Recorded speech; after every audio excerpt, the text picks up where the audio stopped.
Good afternoon and welcome to the Midday News for Friday, May 29. I'm Antonia Atkinson. Here's what we have in the bulletin.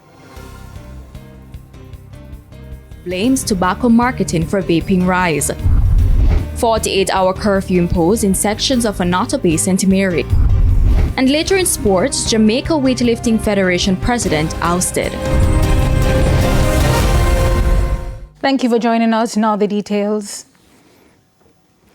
Executive Director of the National Council on Drug Abuse, NCDA, Paulette Spencer-Smith, is blaming what she views as deceptive marketing by players in the tobacco industry.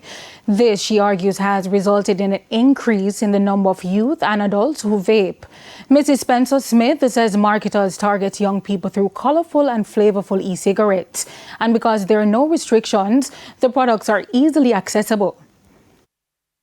The tobacco industry is not your friend. It has never been your friend. Nicotine floods the brain's reward system, triggering the release of dopamine and producing a brief sensation of pleasure or calm.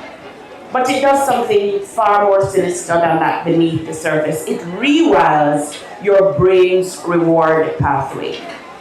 What starts off as a puff, one session, it rapidly becomes a craving. And cravings, unlike choices, do not wait for convenient moments. They come during exams, they come during sports, they come in the middle of conversations with someone you love, and they don't stop until they are fed. Businessman Jason Russell will continue for another year as president of the Montego Bay Chamber of Commerce. This as the Western City continues to experience a major economic boom driven by tourism and private sector investment. Shamela Pullen reports. President of the Montego Bay Chamber of Commerce and businessman Jason Russell says balanced labor laws must remain a priority to protect workers while ensuring businesses can continue to grow and compete effectively.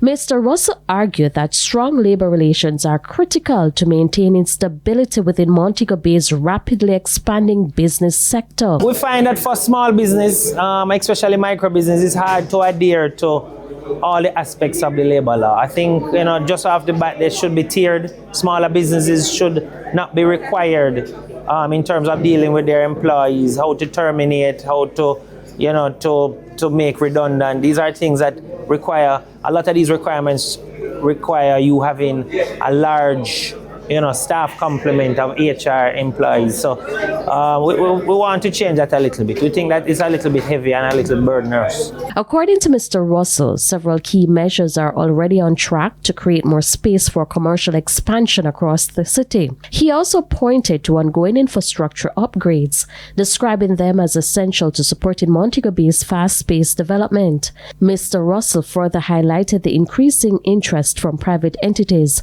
and investors seeking opportunities in Western Jamaica as confidence in the city's economy continues to rise. Two big things that we hope happen by the end of the year is, of course, the perimeter road. We know Cornwall Regional is opening in phases. We're hoping that some of the larger items will be opened by the end of the year. But what that means is it's a breath of fresh air. For us, the city of Montego Bay is being stifled by lack of infrastructure.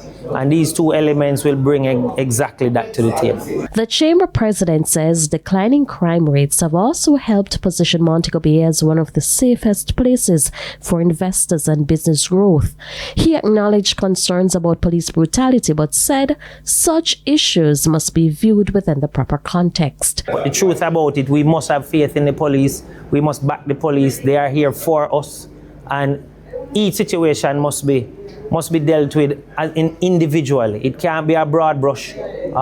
Just like a police can't look at everybody on the street and expect they're a criminal, we also can't look at every police officer and say this is what he's going out and doing. So there's patience on both sides, and everything will never be perfect. But the truth is, they have worked hard, they continue to work hard, and it's up to us to continue that partnership because we don't want to go where we're coming from. Shamela Pullen, TVJ News. More Jamaicans are being urged to normalize informal land occupation as government officials warn that unresolved claims can fuel dispute and violence. Permanent Secretary in the Ministry of Economic Growth and Infrastructure Development, Arlene Williams, said illegal or unmanaged settlements often become problematic when ownership is unclear. She stressed that holding a proper land title is critical for security, stability, and long-term economic development. Of course, the economic benefits that possessing a title can bring to you, not only as individuals, but as you use your title to secure mortgage opportunities, for example, and other loans, you are contributing to the advancement of our country, indeed to its economic growth and development. Of course, I won't stress the social benefits that having a title will bring to you, the peace and the contentment. And as Prime Minister say, there is going to be less fighting over deadlift. We know that that is a thing in our country, unfortunately. A 48-hour curfew imposed in sections of Anota Bay St. Mary has been extended until 6 p.m. Saturday. Police say the measure is part of ongoing operations aimed at preventing criminal activity, suppressing reprisals, and recovering illegal firearms and contraband. Residents within the affected areas are being reminded to remain indoors during the curfew hours unless authorized by the police. A woman battling multiple illnesses one day at a time is now seeking financial help. Alia Bryant has the details. Pain has become a daily reality for this woman. Every step, every movement, even the simple tasks many take for granted have turned into a struggle. For years, Paula Ming has been battling multiple medical conditions, but her biggest challenge now is finding the money to survive and receive the treatment she urgently needs. Her days are filled with doctor visits, prescription medication, and long hours of discomfort. My illnesses started quite a while. Before the first thing I found out was that I had the kidney disease. And then I had a brain aneurysm. And I ended up in intensive care at University Hospital. I'm still here. I'm a fighter. But she says the main issue right now is the pain in her knees.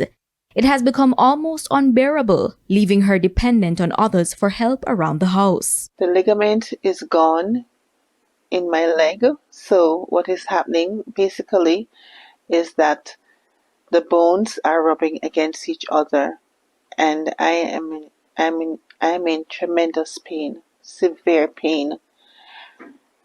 They cannot give me anything for the pain right now because of my kidney disease.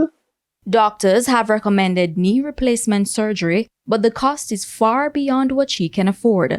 And that is only one part of her medical battle. I have several health issues.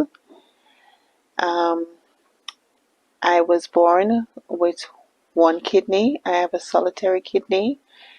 And the name of my kidney disease is called focal glomerulosclerosis with nephrotic syndrome. I am currently at stage 4. My kidney disease does not regress, it only progresses. She says her condition has not only affected her physical health, but also her emotional well-being. Unable to work consistently, and with medical expenses continuing to pile up, she admits there are times she feels like giving up. It's difficult for me to sleep, it's difficult for me to eat, it's difficult for me to walk. My mobility is very limited, and I would love just to live once again, just to live. And I'm just trying my best to get some help. She says her family have been trying their best to assist, but the cost of surgeries, medication, transportation, and daily care has become too much to handle. Now she's appealing to the public for help to assist in getting the medical care she desperately needs as her medical bills are piling up. Aaliyah Bryant, TVJ News. And to end on a lighter note, after months of struggling with a damaged roof caused by Hurricane Melissa and a declining student population, this year's Labor Day project for the principal of Lewistown Early Childhood in St. Elizabeth was a long-awaited answer to prayers. Ali Bryant has the details.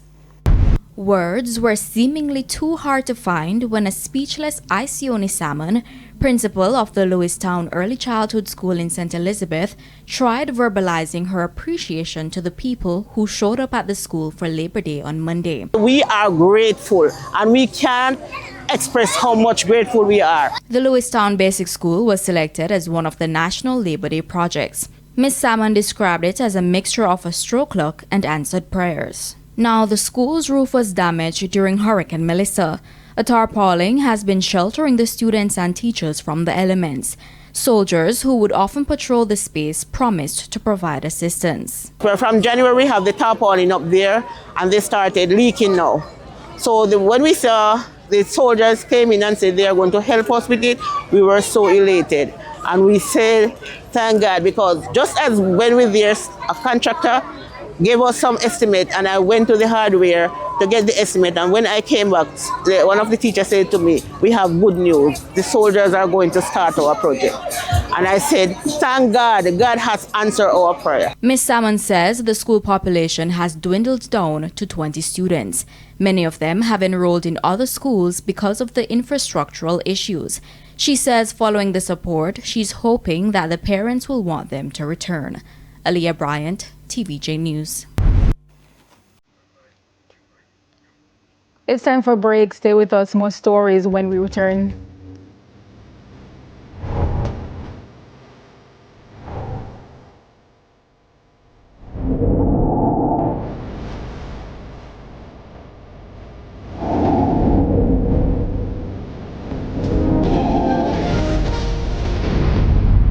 Welcome back to the Midday News. It's now time for the Business Minute.